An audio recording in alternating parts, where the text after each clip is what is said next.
Jalan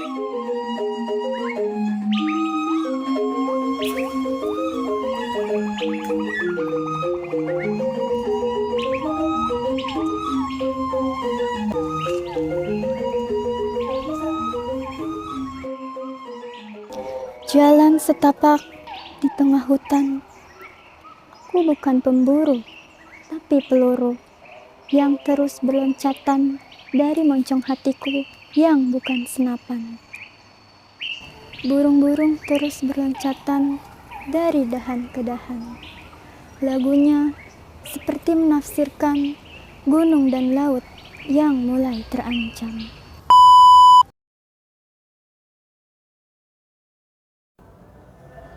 Assalamualaikum warahmatullahi wabarakatuh. Perkenalkan, nama saya Feby Feralina dengan NPM 22106310-813 dari kelas 4A. Di sini saya ingin menganalisis sintaksis pada puisi karya D. Zawawi Imron yang berjudul Jalan Setapak. Nah, pada puisi Jalan Setapak ini terdapat 2 bait, yang dimana satu bait pertama itu terdapat 4 larik dan bait kedua terdapat 3 larik. Nah, sebelum saya menentukan SPOK-nya, saya melihat pada bait pertama ini menentukan ada berapa kalimat. Dan setelah saya menentukannya terdapat 1 kalimat saja, yang dimana pada kata jalan sampai kata senapan. Dan pada bait kedua terdapat 2 kalimat, yang dimana kalimat pertama itu dimulai dari kata burung-burung sampai kata dari dahan ke dahan.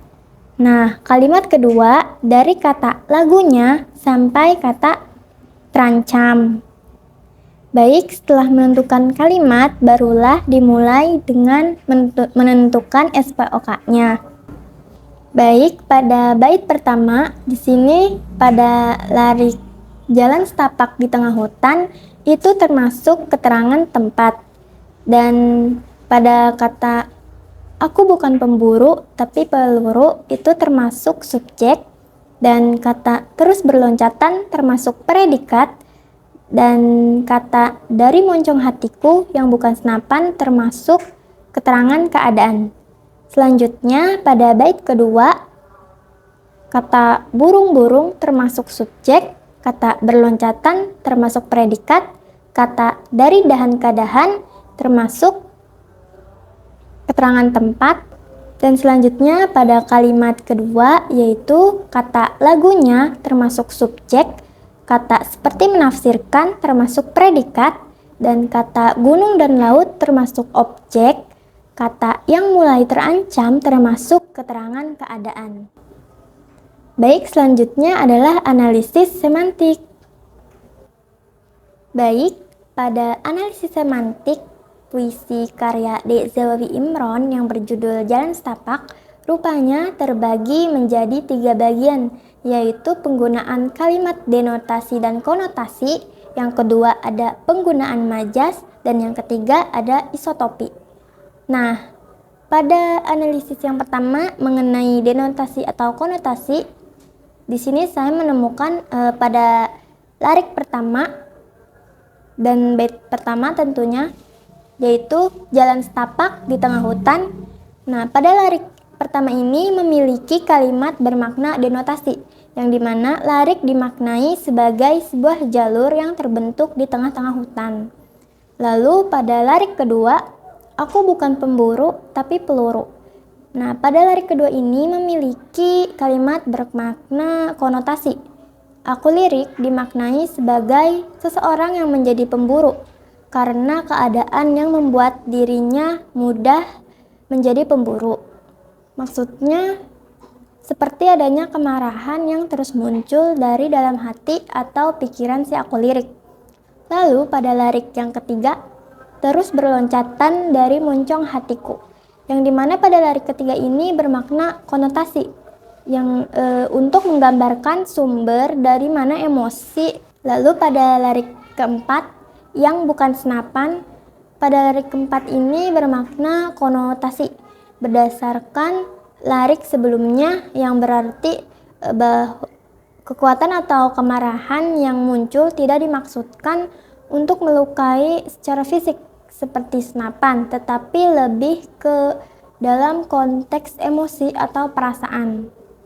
Nah, selanjutnya bait kedua pada lirik burung-burung berloncatan dari dahan ke dahan ini berupa kalimat denotasi karena sesuai dengan arti harfiahnya, yaitu burung-burung yang sedang melompat atau terbang dari satu dahan ke dahan lainnya. Adapun makna pada lirik ini memiliki implikasi yang menandakan gerakan burung-burung dapat menjadi simbol dari perubahan atau ketidakstabilan alam, yang dimana dengan keberadaan mereka ini, burung-burung tersebut, mengisyaratkan akan adanya bahaya atau ancaman terhadap lingkungan. Lalu pada lirik berikutnya, lagunya seperti menafsirkan. Nah, pada lirik kedua ini memiliki kalimat konotasi yang bermakna bahwa lagu yang dinyanyikan oleh burung-burung memiliki kemampuan untuk menafsirkan atau menggambarkan keadaan alam yang terancam seperti gunung dan laut. Adapun lirik ini menggambarkan bagaimana alam memberikan petunjuk atau peringatan tentang kondisi yang mengancam keberlangsungan gunung dan laut melalui lagu yang dinyanyikan oleh burung-burung. Lalu lirik berikutnya, gunung dan laut yang mulai terancam. Nah, pada lirik ketiga ini berupa kalimat denotasi, dan makna denotasi dari lirik ini yaitu bahwa gunung dan laut menghadapi ancaman atau bahaya. Nah, selanjutnya beralih ke penggunaan majas. Terdapat majas metafora pada lirik "Aku bukan pemburu tapi peluru". Nah, majas metafora adalah majas yang mengungkapkan suatu objek dengan cara membandingkannya dengan objek lain yang sebenarnya itu tidak ada hubungannya secara literal. Lalu terdapat majas personifikasi pada lirik "Terus berloncatan dari moncong hatiku". Nah, sebelumnya majas personifikasi ini ialah suatu majas yang memberikan sifat atau perilaku manusia kepada benda mati, hewan, atau benda abstrak.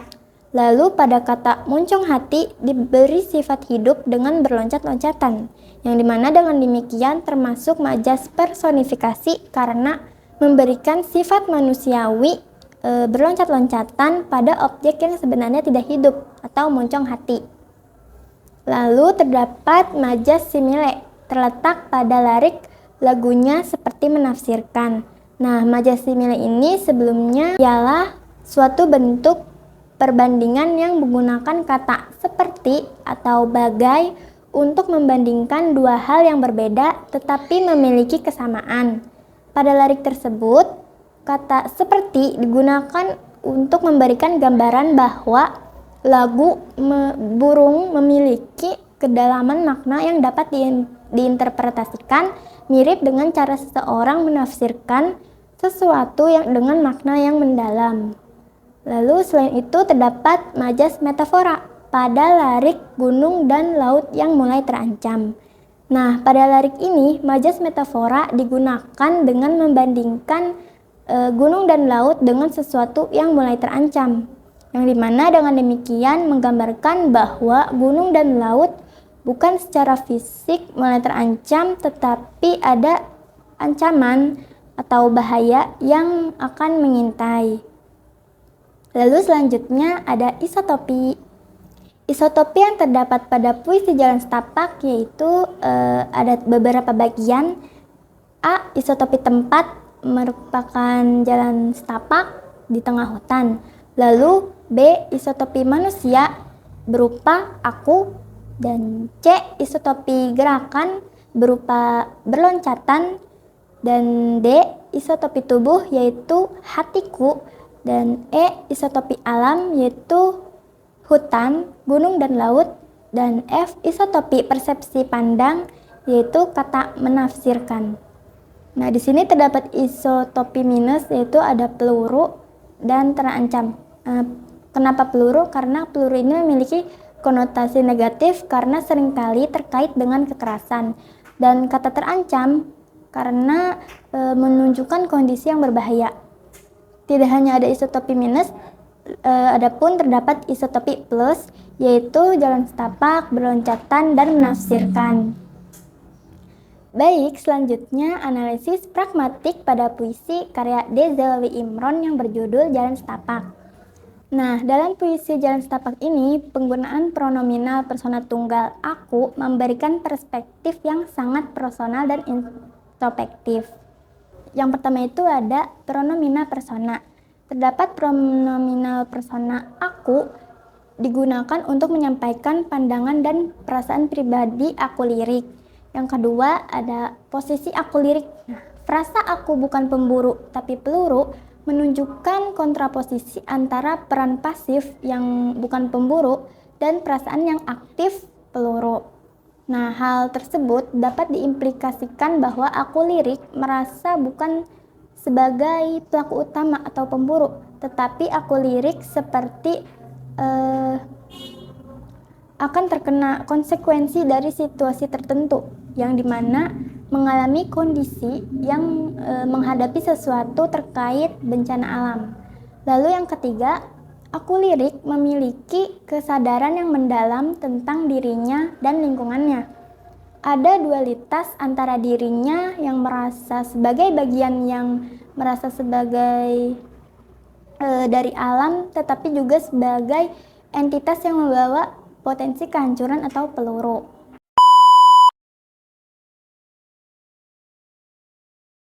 Assalamualaikum warahmatullahi wabarakatuh. Saya Nasya Salihariani dengan NPM 22106310 826. Di sini saya akan menganalisis semiotika berupa puisi yang dimana berjudul Hidup, dan ini merupakan puisi karya Putu Oka Sukanta. Ada sintaksis, lalu kemudian ada semantik, kemudian ada pragmatik.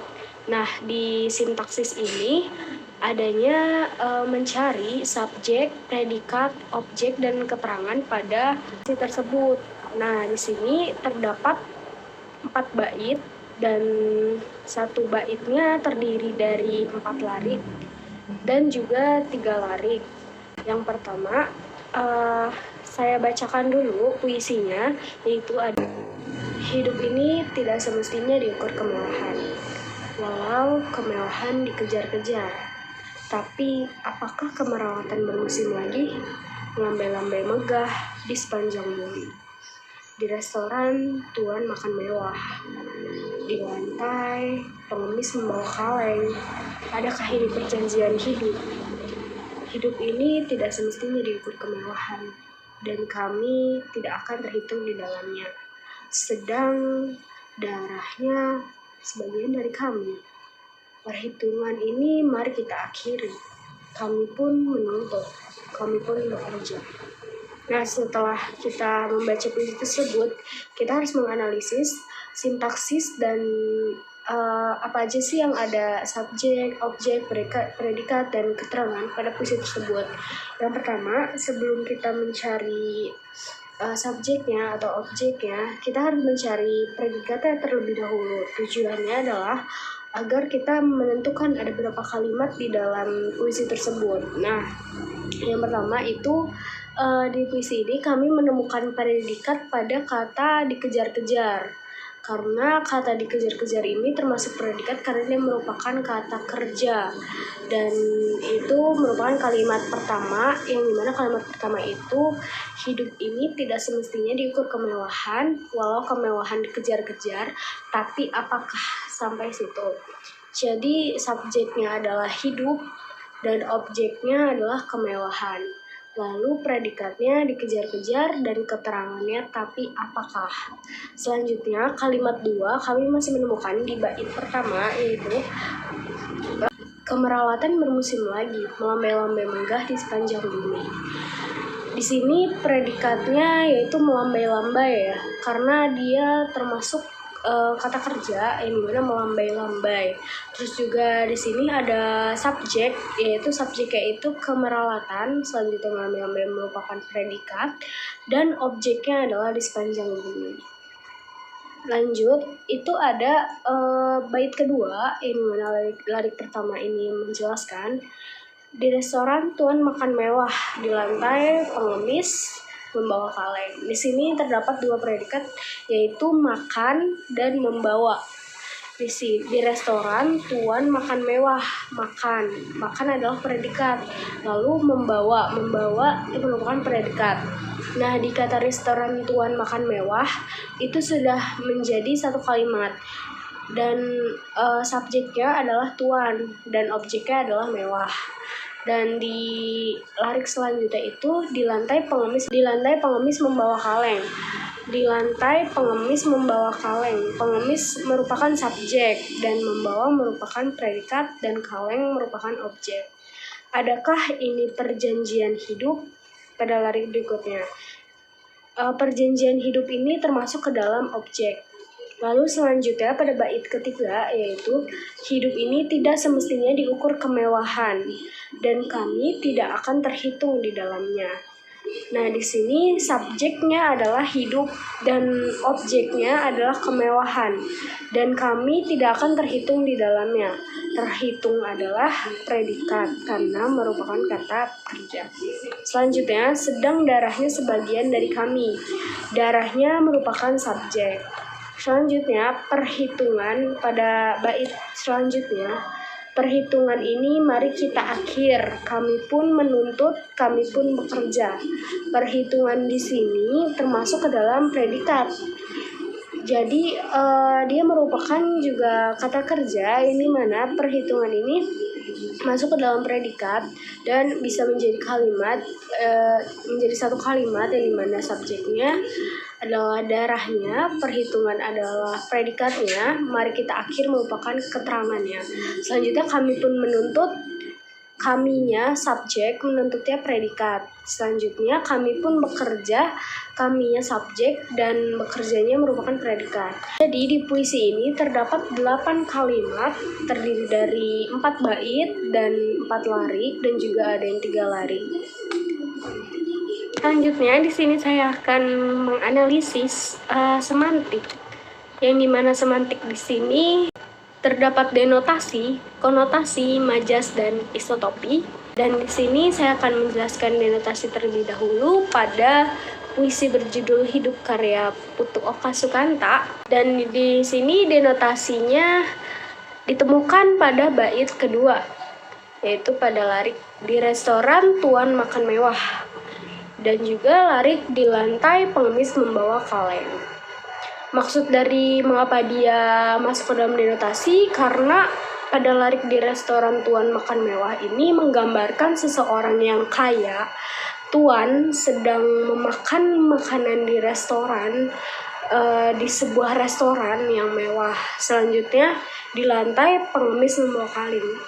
Denotasi menggambarkan di sini bahwa seorang pengemis yang sedang meminta-minta di depan restoran dan sambil membawa kaleng. Lalu selanjutnya itu konotasi. Konotasi di sini terdapat atau ditemukan di dalam bait ke-1 dan juga bait kedua dan bait ketiga dan bait keempat. Semua bait terdapat konotasi. Yang pertama pada bait pertama, yaitu hidup ini tidak semestinya diukur kemewahan. Nah, kenapa pada lirik ini termasuk konotasi? Karena pandangan materialistis dalam menilai kualitas hidup atau sebuah kehidupan. Karena pernyataan ini mengkritik atau pandangannya hanya berupa materialistis, menilai kualitas hidup dan hanya menggarisbawahi bahwa nilai hidup itu tidak ditentukan oleh seberapa kaya seseorang. Lalu selanjutnya, walau kemewahan dikejar-kejar. Nah, pada konotasi ini menggambarkan obsesi manusia terhadap kekayaan materi yang seringkali menjadi tujuan utama dalam hidup mereka. Padahal hal ini tidak membawa kebahagiaan sejati. Lalu selanjutnya, ini masih dalam bait pertama, yaitu tapi apakah kemerawatan bermusim lagi? Kata kemerawatan di lirik ini itu menggambarkan bahwa kemiskinan sebagai sesuatu yang berulang dan tidak terhindarkan oleh kayak seolah-olah menjadi siklus gitu buat kehidupan mereka. Selanjutnya itu melambai-lambai megah di sepanjang bumi. Maksud konotasi di sini menunjukkan ironi bahwa kemiskinan dan penderitaan tersebar luas dan tampak mencolok di seluruh dunia. Dan juga seperti kayak pemandangan yang biasa dan juga tersembunyi. Selanjutnya pada bait kedua terdapat hanya satu lirik saja yang masuk ke dalam konotasi, yaitu adakah ini perjanjian hidup? Konotasi di sini menyoroti ketidakadilan sosial dan mempertanyakan apakah ketimpangan ini adalah sesuatu yang diterima begitu saja sebagai bagian dari kehidupan manusia. Selanjutnya bait ketiga. Bait ketiga ini ditemukan 3 lirik yang masuk ke dalam konotasi yang dimana yaitu liriknya berbunyi hidup ini tidak semestinya diukur kemewahan. Pengulangan lirik ini menegaskan kembali kritik terhadap materialisme itu dan menekankan bahwa kemewahan bukanlah ukuran sejati dari nilai suatu kebahagiaan hidup. Selanjutnya, lirik berikutnya berbunyi, dan kami tidak akan terhitung di dalamnya. Konotasi di sini menyampaikan perasaan terpinggirkan dan diabaikan oleh sistem yang hanya menghargai harta atau kemewahan dan menunjukkan bahwa orang-orang miskin itu tidak dianggap penting. Selanjutnya di lirik terakhir pada bait ketiga yang berbunyi sedang darahnya sebagian dari kami. Arti konotasi di lirik ini mengingatkan bahwa penderitaan dan pengorbanan yang dialami oleh orang-orang miskin adalah bagian dari cerita besar kemanusiaan, bahwa mereka juga memiliki kontribusi yang signifikan. Yang terakhir ada pada bait keempat, dan di mana lirik pertamanya berbunyi, perhitungan ini mari kita akhir. Pada lirik ini mengisyaratkan atau mengajak untuk mengakhiri ketidakadilan dan ketimpangan sosial, menyerukan perubahan terhadap cara masyarakat menilai dan menghargai kehidupan. Selanjutnya, pada lirik berikutnya yang berbunyi, kami pun menuntut menggambarkan aspirasi untuk kaum tertindas untuk mendapatkan hak mereka, mencari keadilan dan perbaikan kondisi hidup mereka. Selanjutnya pada lirik terakhir pada bait keempat, yaitu kami pun bekerja, mengingatkan bahwa orang-orang miskin pun juga bekerja dengan keras dan layak mendapatkan kehidupan yang lebih baik, dan mereka menentang stereotip negatif tentang kemiskinan dan pengangguran. Selanjutnya di analisis semantik puisi ini ada majas. Majas yang kami temukan yang pertama adalah majas metafora yang terdapat di lirik hidup ini tidak semestinya diukur kemewahan. Jadi maksud dari mengapa dia masuk ke dalam majas metafora karena mengartikan bahwa hidup diibaratkan sebagai sesuatu yang bisa diukur, tetapi seharusnya bukan dengan kemewahan. Ini adalah metafora untuk menunjukkan bahwa nilai hidup tidak terletak pada kekayaan materi. Yang kedua yang kami temukan adanya majas personifikasi, yang dimana majas personifikasi ini berbunyi pada lirik melambai-lambai megah di sepanjang bumi. Majas personifikasi ini seolah-olah kemiskinan ini digambarkan melambai-lambai megah di sepanjang bumi, padahal memberikan kesan bahwa kemiskinan itu tampak jelas dan mencolok di mana-mana. Yang ketiga, majas ironi. Pada lirik yang berbunyi, Di restoran tuan makan mewah.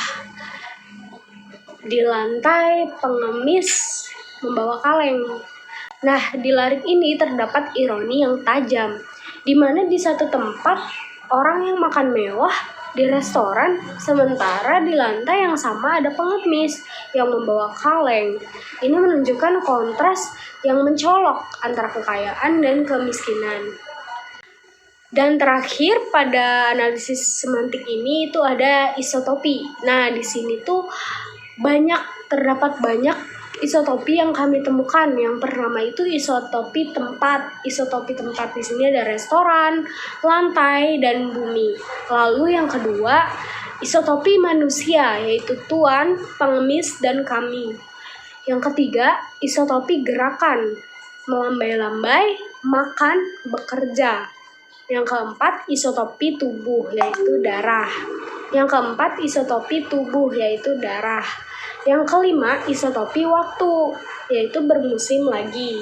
Yang keenam, isotopi alam, yaitu bumi. Yang ketujuh, isotopi benda, yaitu kaleng. Yang kedelapan, isotopi emosi, yaitu perjanjian hidup dan kemerawatan. Yang kesembilan, isotopi sosial, yang dimana ada kemewahan dan lantai pengemis. Yang ke-10, ada isotopi spiritual, yang dimana tidak semestinya diukur kemewahan. Yang ke-11, ada isotopi visual.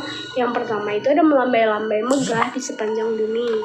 Selanjutnya ada analisis pragmatik pada puisi berjudul Hidup karya Oka Sukanta dari buku Taksu. Nah, di sini penyair menggambarkan situasi di mana kemiskinan dan kemewahan hidup berdampingan, memperlihatkan ketidakadilan sosial, dan ini merujuk pada situasi konkret yang pernah disaksikan atau dialami oleh penyair sendiri. Nah, yang kedua itu ada pada kata tuan di dalam puisi tersebut merujuk kepada mereka yang hidup dalam kemewahan, sementara pada kata kami merujuk pada kelompok yang mengalami kemiskinan.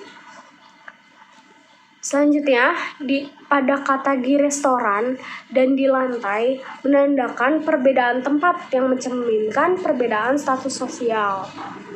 Penyair di sini juga menyatakan kenyataan hidup dan pandangannya tentang ketidakadilan sosial, dan juga menyampaikan perasaan bahwa ketidakpuasan dan tuntutan keadilan. Dapat asumsi bahwa pembaca memahami adanya ketidakadilan sosial dan ekonomi yang ada di masyarakat. Lalu pada kalimat kami pun menuntut, kami pun bekerja, menyiratkan bahwa kelompok miskin memiliki hak dan kekuatan untuk menuntut keadilan dan juga memperbaiki nasib mereka. Nah, pada yang terakhir, di puisi ini terdapat ironi dalam penggambaran kemewahan di restoran yang kontras dengan pengemis di lantai dan memperlihatkan ketidakadilan yang sangat mencolok.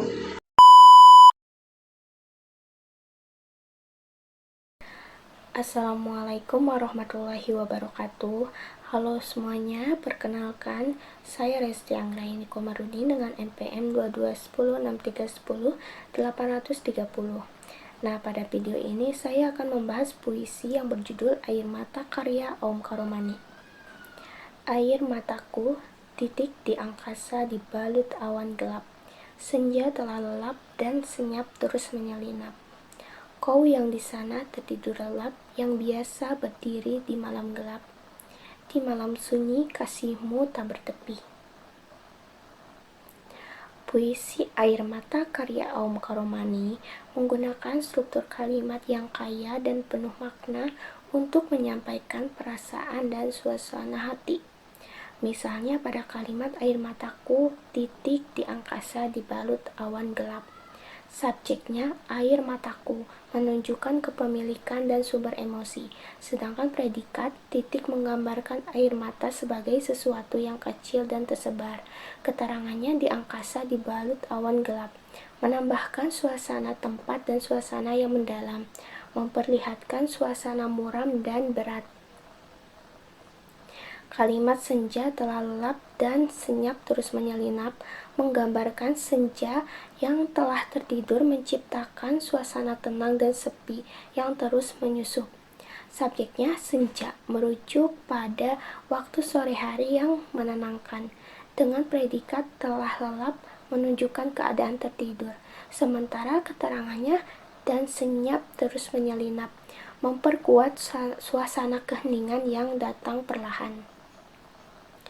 Pada kalimat yang di sana tertidur lelap, subjeknya kau merujuk pada seseorang yang menjadi fokus perasaan dengan keterangan yang di sana menjelaskan lokasinya, dan predikatnya tertidur lelap menunjukkan keadaan orang tersebut. Sementara itu, kalimat yang biasa berdiri di malam gelap memiliki subjek yang biasa yang merujuk pada seseorang yang sering hadir dalam situasi tertentu. Predikatnya berdiri menggambarkan tindakan atau keberadaan, sedangkan keterangan waktunya di malam gelap memberikan konteks tentang kapan tindakan ini biasanya terjadi. Kalimat kasihmu tak bertepi memiliki subjek kasihmu yang merujuk pada perasaan cinta atau sayang, dengan predikatnya tak bertepi yang menggambarkan sifat atau keadaan dari kasih tersebut, yaitu tidak terbatas. Melalui analisis ini, kita bisa lebih memahami struktur dan makna yang ingin disampaikan dalam puisi Air Mata, di mana setiap elemen SPOK membantu memberikan gambaran yang lebih jelas tentang bagaimana perasaan dan suasana disampaikan melalui kata-kata penyair. Nah, selanjutnya puisi ini kaya akan konotasi yang menyiratkan makna mendalam dari setiap perasa. Nah, pada bait pertama, air mataku titik di angkasa dibalut awan gelap, menggambarkan kesedihan yang luas dan mendalam, dilambangkan oleh awan gelap yang melambangkan suasana hati yang muram. Bait kedua, senja telah lelap dan senyap terus menyelinap, menunjukkan transisi dari terang ke gelap, mungkin menggambarkan akhir dari suatu fase atau hubungan. Bait ketiga, kau yang di sana tertidur lelap, menyiratkan seseorang jauh atau telah tiada, berada dalam ketenangan abadi. Bait keempat, yang biasa berdiri di malam gelap, mencerminkan kehilangan seseorang yang dulu selalu ada dalam situasi sulit. Bait kelima, di malam sunyi kasihmu tak bertepi, memperkuat suasana kesepian dan kerinduan, menggambarkan cinta yang abadi dan tak berkesudahan. Nah, selanjutnya secara denotatif setiap baris puisi ini mengandung makna literal. Pada kata air mataku, cairan yang keluar saat menangis. Kata titik di angkasa, sebuah titik di langit. Kata dibalut awan gelap, dikelilingi oleh awan berwarna gelap. Senja ada waktu sore hari, telah lelap sudah tertidur, senyap adalah hening, terus menyelinap, terus bergerak diam-diam. Kau seseorang yang dituju, di sana adalah tempat lain. Tertidur lelap, tidur dengan nyenyak.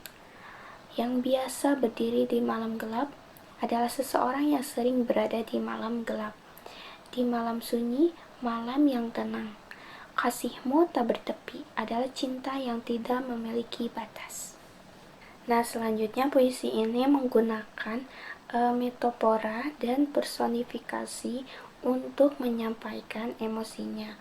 Misalnya, air mataku titik di angkasa dibalut awan gelap, dan kasihmu tak bertepi adalah metafora. Sedangkan senja telah lelap dan senyap terus menyelinap adalah personifikasi. Puisi ini mengajak kita merasakan kesedihan dan kerinduan, namun juga mengingatkan bahwa cinta tetap ada meskipun dipisahkan oleh jarak dan waktu. Nah, selanjutnya beberapa isotopi yang hadir dalam puisi ini meliputi isotopi manusia, kata aku dan kata kau, yang menggambarkan narator dan sosok yang dicintai. Selanjutnya isotop waktu, kata senja, kata malam, dan kata lelap, menandakan transisi waktu dan keadaan. Selanjutnya isotop tempat, angkasa, di sana, dan malam gelap, menggambarkan tempat dan suasana. Selanjutnya isotop kegiatan, tertidur lelap, berdiri di malam gelap, dan menyelinap, menggambarkan tindakan atau keadaan. Nah, selanjutnya dalam puisi ini pragmatiknya mengajak pembaca merasakan suasana hati yang melankolis di malam hari. Air mata yang diibaratkan sebagai titik di angkasa mencerminkan betapa kecilnya perasaan manusia di tengah luasnya alam semesta. Ada kerinduan yang mendalam terhadap seseorang yang jauh atau telah tiada, menambahkan kesepian di malam sunyi meskipun orang yang dicintai tidak hadir. Kasih mereka yang tak bertepi memberikan sedikit kenyamanan dan harapan di tengah kesedihan.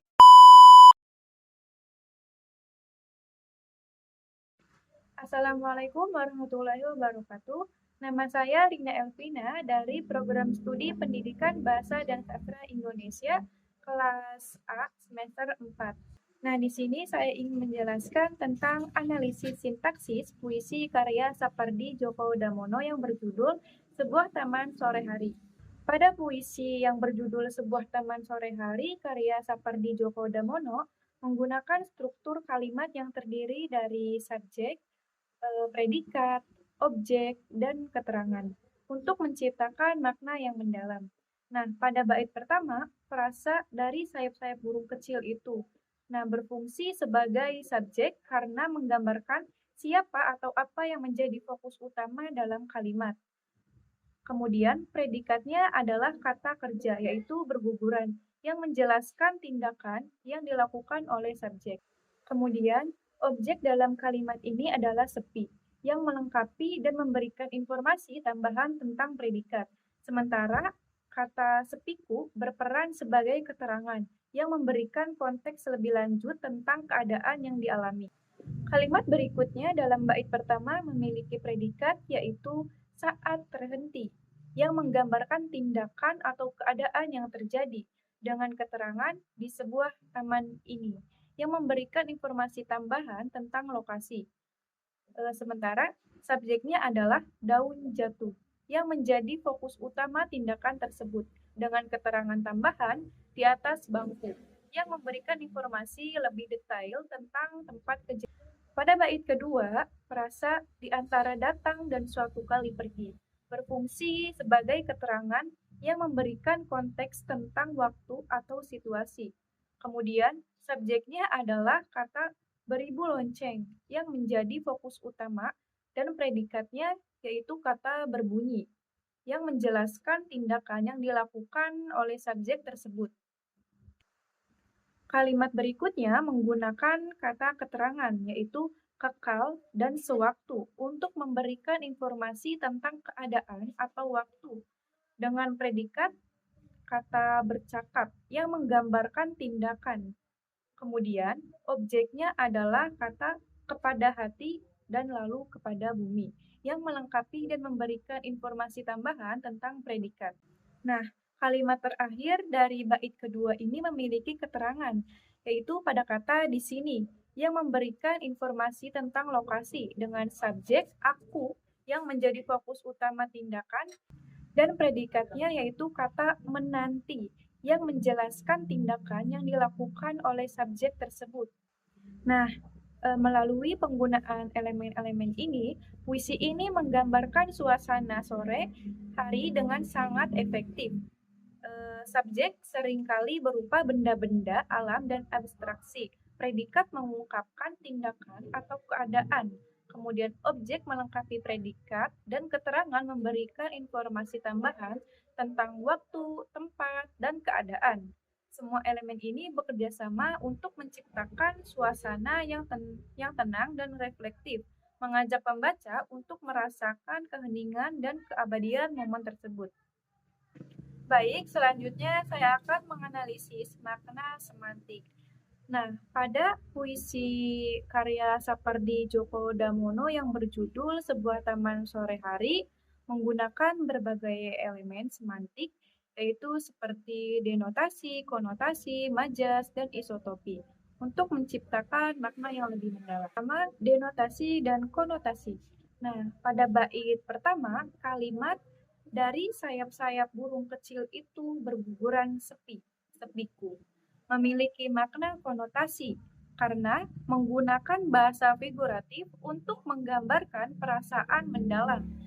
Sayap-sayap burung kecil melambangkan sesuatu yang rapuh dan lembut, sementara berguguran sepi, sepiku menggambarkan kesepian yang datang bertubi-tubi.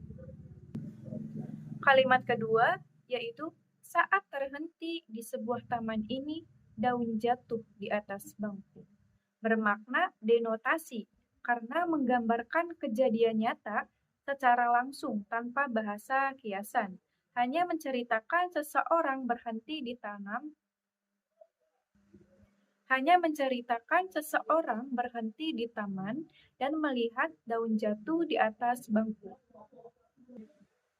Nah, pada bait kedua, kalimat pertama yaitu di antara datang dan suatu kali pergi, beribu lonceng berbunyi, juga bermakna konotasi, karena tidak hanya menggambarkan momen fisik, tetapi juga menyiratkan perasaan kebingungan dan ketidakpastian dalam menghadapi perubahan hidup. Kalimat kedua, kekal sewaktu bercakap kepada hati, lalu kepada bumi, menggambarkan hubungan emosional dan spiritual yang dalam, menandakan komunikasi yang berkelanjutan dan interaksi mendalam dengan diri sendiri dan alam. Kemudian, kalimat ketiga, di sini aku menanti, menimbulkan perasaan harapan atau antisipasi terhadap sesuatu yang akan datang melampau tindakan fisik. Kemudian, yang kedua tentang penggunaan majas. Pada bait pertama, kalimat pertama menggunakan majas aliterasi dengan perulangan konsonan S dalam kata sayap-sayap, sepi, dan sepiku, menciptakan efek suara yang berirama. Selain itu, terdapat majas metafora dalam frasa berguguran sepi, yang menggambarkan suasana sunyi dan hening, serta majas personifikasi yang menggambarkan sayap burung seolah-olah bisa berguguran, seperti manusia. Pada kalimat kedua, majas personifikasi hadir dalam menggambarkan daun yang terhenti dan majas metafora dalam frasa daun jatuh di atas bahu yang menggambarkan perubahan atau kehilangan. Nah, pada bait kedua terdapat majas metafora dalam frasa di antara datang dan suatu kali pergi yang menggambarkan perjalanan hidup atau perubahan waktu, dan majas hiperbola dalam frasa beribu lonceng berbunyi yang melebih-lebihkan jumlah lonceng untuk menciptakan kesan dramatis. Majas personifikasi muncul dalam frasa bercakap kepada hati dan lalu kepada bumi, memberikan sifat manusia kepada hati dan bumi, seolah-olah bisa berbicara dan mendengar. Selain itu, ada majas aliterasi dalam frasa beribu lonceng berbunyi dengan perulangan bunyi konsonan B. Baik, yang ketiga yaitu isotopi. Yang pertama, isotopi alam. Nah, isotopi alam dalam puisi ini melibatkan elemen-elemen yang berkaitan dengan alam dan lingkungan sekitar. Contohnya yaitu yang pertama, sayap-sayap burung kecil itu menggambarkan elemen alam dengan menyebutkan burung kecil dan sayapnya. Kemudian yang kedua, daun. Kata ini juga mewakili elemen alam yang sering digunakan untuk menggambarkan perubahan atau siklus alam. Kemudian yang ketiga, kepada bumi. Frasa ini menunjukkan hubungan dan interaksi dengan elemen alam, yaitu bumi. Kemudian yang kedua ada isotopi gerakan. Isotopi gerakan dalam puisi ini menggambarkan berbagai aksi atau perubahan posisi, yaitu yang pertama, berguguran. Nah, kata ini menggambarkan tindakan jatuh secara perlahan, sering dikaitkan dengan daun yang jatuh. Kemudian yang kedua, kata terhenti menunjukkan perhentian suatu gerakan atau aktivitas. Dan yang ketiga, jatuh. Kata ini menggambarkan aksi atau pergerakan dari atas. Kemudian yang ketiga ada isotopi waktu. Nah, isotopi waktu dalam puisi ini menunjukkan berbagai konsep dan perubahan dalam waktu. Pertama, saat terhenti. Frasa ini menunjukkan penekanan pada momen tertentu. Yang kedua, di antara datang dan suatu kali pergi, menggambarkan perubahan atau pergerakan dalam waktu, menunjukkan keadaan transisi.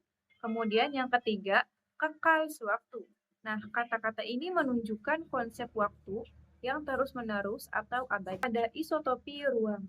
Isotopi ruang dalam puisi ini menunjukkan lokasi fisik atau tempat terjadinya suatu kejadian. Yaitu yang pertama di sebuah taman ini. Frasa ini mempertegas tempat kejadian atau situasi yang sedang digambarkan. Yang kedua, di atas bangku. Nah, menunjukkan lokasi spesifik di mana. Kemudian yang ketiga, kata di sini menunjukkan lokasi spesifik di mana subjek berada. Kemudian, yang kelima ada isotopi emosi manusia. Nah, isotopi emosi manusia dalam puisi ini mencerminkan perasaan dan interaksi emosi. Yang pertama, sepi-sepiku. Nah, kata-kata ini mencerminkan perasaan kesepian yang mendalam. Kemudian yang kedua, bercakap kepada hati, menunjukkan komunikasi atau percakapan yang mendalam dan pribadi. Kemudian yang ketiga, aku menanti, menunjukkan perasaan atau emosi menunggu, mempertegas harapan. Nah, dengan mengelompokkan isotopi-isotopi ini, kita bisa melihat bagaimana elemen-elemen alam, gerakan, waktu, ruang, dan emosi manusia saling berinteraksi untuk menciptakan makna yang kaya dan mendalam dalam puisi ini. Elemen-elemen ini bekerja sama untuk menghadirkan suasana yang hidup dan emosional, memperkaya pengalaman pembaca puisi tersebut. Baik, kemudian saya akan menganalisis makna pragmatik pada puisi karya Sapardi Djoko Damono yang berjudul Sebuah Taman Sore Hari. Nah, analisis pragmatik puisi karya Sapardi Djoko Damono yang berfokus pada cara penulis menggunakan bahasa untuk menyampaikan perasaan dan makna kepada pembaca. Pada bait pertama, frasa dari sayap-sayap burung kecil itu berguguran sepi, sepiku, menggunakan gambaran burung kecil dengan sayap yang jatuh untuk menggambarkan perasaan kesepian yang mendalam. Ini menunjukkan bahwa penulis merasa hancur dan kesepian seperti sayap-sayap yang jatuh. Kalimat saat terhenti di sebuah taman ini, daun jatuh di atas bangku, menggambarkan momen hening di taman, di mana daun yang jatuh memberikan suasana tenang dan damai, mengajak pembaca untuk merenung sejenak dalam kesendirian dan ketenangan alam. Pada bait kedua, frasa di antara datang dan suatu kali pergi, beribu lonceng berbunyi, menggambarkan perjalanan waktu dan perubahan. Suara lonceng memberikan kesan pentingnya momen-momen berlalu, membuat pembaca menyadari adanya perubahan yang terus-menerus. Kalimat kekal sewaktu bercakap kepada hati lalu kepada bumi. Di sini, aku menanti, menyiratkan adanya percakapan mendalam dengan diri sendiri dan alam. Ini menunjukkan bahwa penulis sedang merenung dan menunggu dengan penuh harapan, menciptakan hubungan antara perasaan batin dan alam. Secara keseluruhan, puisi ini menggunakan bahasa yang mendalam dan penuh makna untuk menggambarkan perasaan kesepian, ketenangan, perubahan, dan harapan. Melalui gambaran alam dan momen-momen hening, penulis mengajak pembaca untuk merasakan dan merenungkan pengalaman emosional yang mendalam.